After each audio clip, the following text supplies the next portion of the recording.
Bonjour, chères étudiantes, chers étudiants. Vous me voilà encore à partir de mon bureau à la maison. Je voulais qu'on aborde ensemble la présentation que vous devez faire concernant votre blog. Alors, je vais vous donner des directives un petit peu de vive voix pour vous aider dans votre préparation. Donc, si vous regardez la feuille qui est intitulée dans votre module, si je ne me trompe pas, 11, vous avez consigne pour la présentation orale du blog. Alors, si vous voulez bien l'ouvrir, comme ça, il y aura pas, vous allez pouvoir suivre vraiment ce dont je vais vous parler maintenant sur cette dernière. Alors, je vous avais donné le choix entre faire une présentation en direct via Microsoft Teams devant moi. Moi, je vais être branchée en fonction de l'heure de votre cours et pour écouter votre présentation, pour l'évaluer aussi. Et sinon, je vous avais offert la possibilité de faire une vidéo pour expliquer le processus de création de votre blog. Alors, vous aviez le choix. Vous aviez jusqu'au 31, je le rappelle, qui est aujourd'hui, pour m'envoyer soit le choix entre la vidéo ou encore de faire la présentation en direct avec moi. Donc, c'était ça, la première partie. Donc, vous deviez, que je vous demande, là. Donc, ouvrez votre feuille et regardez les consignes. En ce qui concerne ces dernières, alors vous devez évidemment faire une présentation PowerPoint, surtout pour ceux qui sont via Microsoft Teams. Je vais devoir la recevoir avant pour pouvoir suivre le déroulement de votre présentation, c'est certain. Et même principe, je veux avoir la présentation aussi PowerPoint pour ceux et celles qui me font ça par le biais d'une vidéo.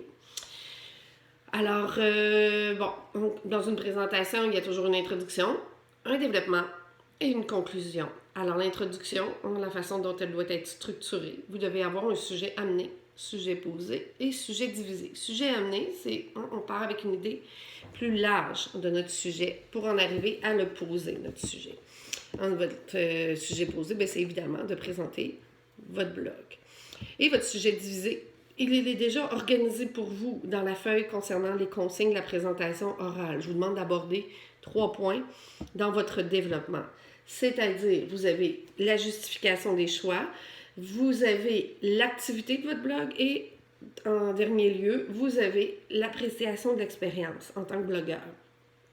Donc, si je reviens au premier élément, qui est la justification de vos choix. Alors, vous pouvez me dire pourquoi vous avez choisi le sujet. Il y en a qui ont pris le Bitcoin, il y en a d'autres qui ont pris un jeu vidéo, il y en a d'autres qui ont choisi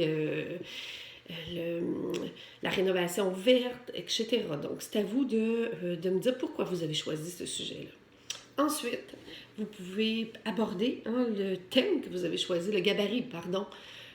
Ça peut être dans WordPress, ils vont appeler ça un thème par rapport au gabarit que vous avez choisi dans WordPress pour la création de votre blog. Un gabarit qui était gratuit. Je ne vous demandais pas d'employer un gabarit payant, mais vous aviez la possibilité d'en choisir des gratuits. Alors pourquoi vous avez choisi celui qui se retrouve maintenant dans Internet?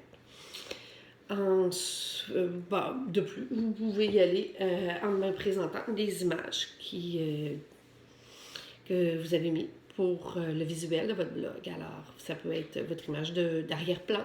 Vous avez peut-être mis une image dans la bannière en haut, les images qui accompagnaient vos billets. Alors, pourquoi vous avez choisi ces images-là? Alors, moi, c'est ça qui m'intéresse. C'est vraiment de comprendre vos choix, votre personnalité aussi à travers ça.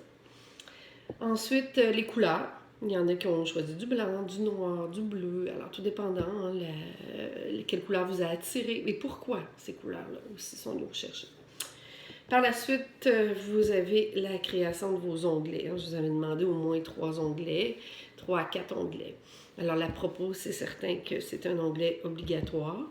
Dans WordPress, on les appelle les pages, très différent des articles. C'était les éléments théoriques qu'on avait vus. Alors, pour créer vos onglets, vous deviez créer des pages dans WordPress.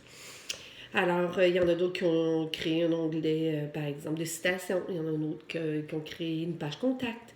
Il y en a d'autres que ça a été des vidéos. Donc, c'était à vous de m'expliquer quels sont les onglets qui se retrouvent sur votre blog.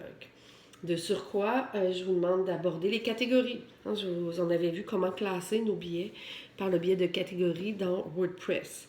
Alors, n'oubliez pas de m'expliquer comment vous avez classé vos billets. Finalement, les mots-clés. Ça aussi, c'est un élément qu'on a vu ensemble. Alors, quels mots-clés vous avez utilisés pour le référencement en ce qui concerne vos articles? Alors ça fait le tour, je dirais, de la première partie du développement. C'est quand même assez long d'aborder tous ces éléments-là. Le deuxième point, c'est ce qui concerne l'activité de votre blog. Alors, parlez-moi des billets que vous avez publiés en général. Faites-moi un petit résumé de chacun de ces billets-là avec le titre. Enchaînez avec les commentaires que vous avez reçus. Puis, est-ce que vous avez interagi avec les gens qui ont publié des commentaires sur votre blog? Est-ce que c'était des gens que vous connaissez? Est-ce que c'était des gens inconnus? On ne le sait pas. Alors, c'est à vous de me faire découvrir tout ça. Puis, vous pouvez aborder les statistiques de votre blog. Si vous vous souvenez, je vous avais demandé de faire un bilan 1 que vous deviez déposer dans votre guide du rédacteur. Et le bilan 2, faites-le peut-être 2-3 jours avant de me remettre soit votre vidéo ou encore de faire votre présentation via Microsoft Teams avec moi. Et comme ça, on pourra avoir vraiment un portrait réel de votre situation. Et parlez-moi aussi, est-ce que vous avez eu des visiteurs de partout dans le monde ou encore, ça c'est plutôt si vous avez juste eu un pays, c'est-à-dire à partir du Canada, des clics. Puis, parlez-moi des réseaux sociaux. Je vous avais demandé de connecter votre blog avec au moins 3 réseaux sociaux. Est-ce que vous avez créé une page avec Facebook ou encore vous avez choisi de publier vos billets par le biais de Twitter? Là, on les partageait sur Twitter ou encore Snapchat ou, je sais pas moi, LinkedIn. Alors, c'était à vous. Je n'imposais pas. C'était à vous de voir avec laquelle vous vous sentiez le plus à l'aise. Est-ce que vous avez envoyé des invitations à des amis pour s'abonner, etc. Donc, parlez-moi de tout ça. Et est-ce que vous avez eu des clics à partir de ces réseaux sociaux-là sur votre blog? Avec WordPress, vous pouvez très bien voir le tout. Le troisième point sur lequel vous devez présenter, c'est votre appréciation de l'expérience. Alors, pour l'appréciation de l'expérience, ça se divise en 2 éléments. Donc, ce que vous avez aimé dans l'expérience de blogueur ou blogueuse.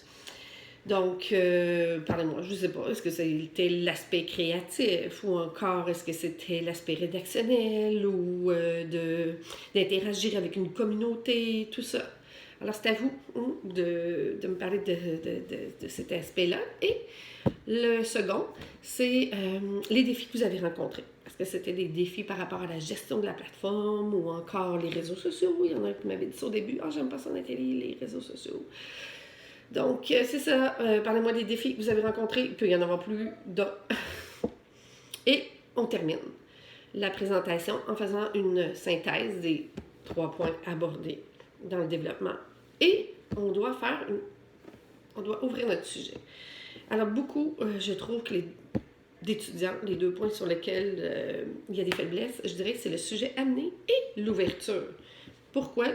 Parce que on centre beaucoup sur les autres éléments et on oublie qu'il y a 2 composantes essentielles. C'est la façon dont on doit attirer l'attention et la façon dont on doit laisser notre auditoire sur une note positive. Même si vous enregistrez une vidéo, c'est important. Pourquoi? Parce que vous êtes quand même dans un processus de communication avec l'autre. Et même votre présentation que vous faites de votre blog, vous pouvez la mettre sur votre plateforme WordPress. Alors, pour expliquer peut-être à des futures personnes qui vont aller voir votre blog, comment vous avez vécu cette expérience-là, ça peut être intéressant. Donc, de publier cette vidéo-là aussi sur